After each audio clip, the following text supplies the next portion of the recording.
La forêt de Cerisy s'étend sur plus de 2100 hectares et comporte une biodiversité d'une grande richesse, ce qu'il faut valoriser.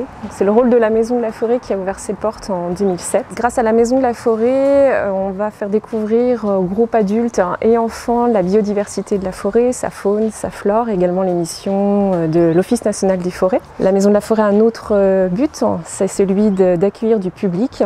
Nous sommes un bureau d'information touristique et nous renseignons les locaux, les touristes, le grand public en général sur ce qu'on peut visiter autour de la forêt et les balades à faire en forêt de Cerisy.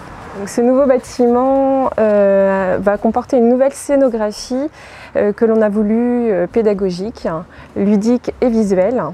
L'objectif est de faire découvrir la forêt de Cerisy à l'intérieur de cette exposition. C'était intéressant effectivement qu'on se pose la question sur la scénographie, de pouvoir la faire évoluer.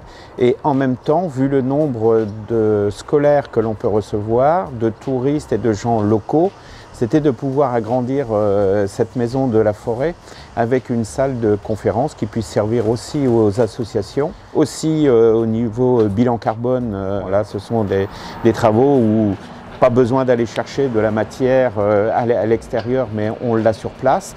Et puis dans la sobriété énergétique pour la qualité du bâtiment, etc. dans les années à venir, ça nous paraissait donc intéressant. Et avec tout ce bâtiment, c'est toute une attractivité touristique supplémentaire. C'est la porte d'entrée du sud de notre territoire. L'enjeu est de transformer le bâtiment existant pour qu'il devienne un emblème du territoire et de la forêt de Cerisy. Nous avons donc conçu un bâtiment au plus proche du site. Tout d'abord par l'usage de matériaux naturels et en apportant un soin particulier à l'implantation et à l'orientation du bâtiment.